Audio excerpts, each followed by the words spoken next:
Bye-bye Israel, Indonesia solid dukung Palestina berdaulat. Dan sudah menjadi tekad kami, Indonesia terus berkontribusi bagi perdamaian dunia sesuai amanah konstitusi. Palestina adalah satu-satunya negara yang hadir di konferensi Bandung yang sampai sekarang belum menikmati kemerdekaannya. Indonesia terus konsisten memberikan dukungan bagi Palestina untuk mendapatkan hak-haknya. Tindakan Israel mengusir warga Palestina dan berbagai tindakan kekerasan Israel merupakan tindakan yang tidak dapat dibiarkan. Indonesia mengutuk tindakan tersebut dan mendesak Dewan Keamanan PBB untuk menghentikan seluruh kekerasan dan menghadirkan keadilan dan perlindungan bagi Palestina. Dalam kaitan ini kita sudah mendapat laporan bahwa Dewan Keamanan PBB akan menyelenggarakan pertemuan darurat nanti pada hari Minggu tanggal 16 Mei 2021 di New York. Indonesia mengutuk tindakan tersebut dan mendesak Dewan Keamanan PBB untuk mengambil langkah nyata terhadap pelanggaran yang terus dilakukan oleh Israel. Indonesia akan terus mendukung perjuangan rakyat Palestina. Innal Quds هي قلب فلسطين وروحها لا سلام ولا أمن ولا استقرار إلا بتحريرها الكامل من الاحتلال وعودتها إلى حضن شعبها الفلسطيني وأمتها العربية والإسلامية. القدس هي عاصمة دولة فلسطين الأبدية. Indonesia juga terus mendesak agar Dewan Keamanan PBB dapat mengambil langkah nyata, menghentikan seluruh kekerasan dan menghadirkan keadilan dan perlindungan bagi Palestina. Sudah terlalu lama hak-hak bangsa dan rakyat Palestina digerogoti oleh Israel.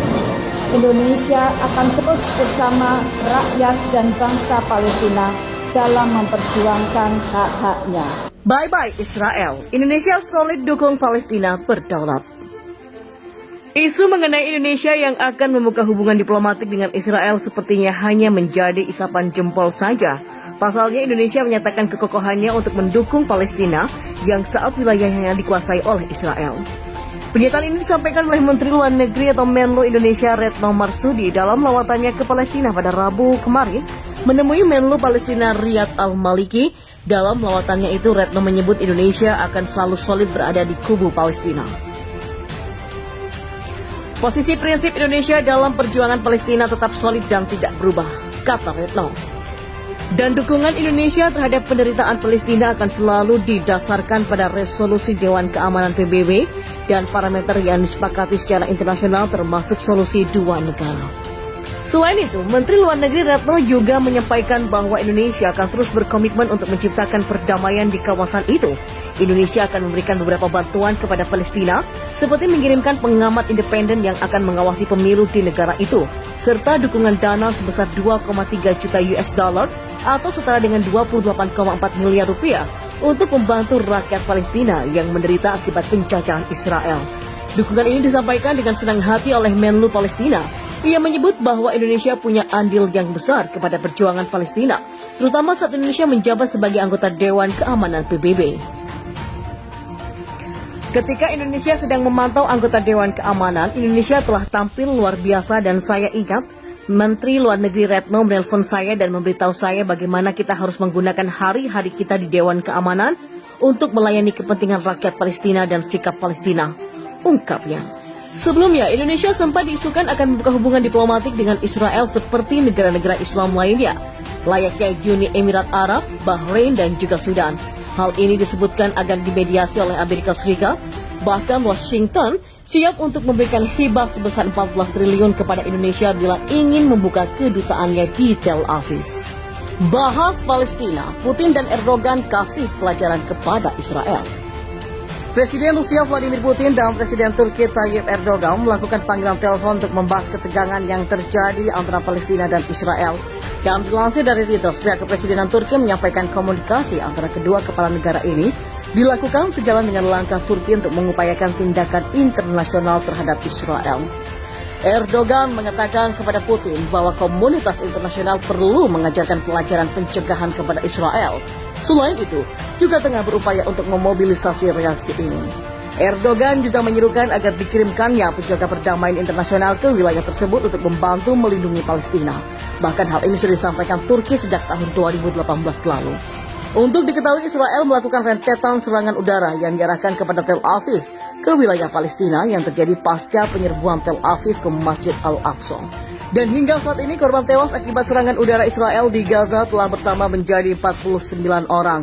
Di wilayah itu satu bangunan tempat tinggal bertingkat yang penghuninya telah diperingatkan sebelumnya oleh Israel untuk mengungsi, runtuh, dan lainnya rusak berat setelah berulang kali terkena serangan udara Israel. Tidak hanya itu, Presiden Rusia Vladimir Putin pun mendesak Israel dan Palestina untuk menghentikan konflik. Presiden Rusia Vladimir Putin dan PBB mendesak Israel dan Palestina untuk menghentikan konflik yang terjadi. Desakan ini disampaikan demi keselamatan warga negara kedua pihak yang tengah berkonflik tersebut. Dan seperti dilansir pada FVP pada Kamis kemarin, Vladimir Putin dan Sekretaris Jenderal PBB Antonio Guterres sepakat untuk bersama-sama menyerukan diakhirnya pertempuran antara Israel dan Palestina. Keduanya menyuarakan ini setelah konflik antara Israel dan Palestina semakin membesar.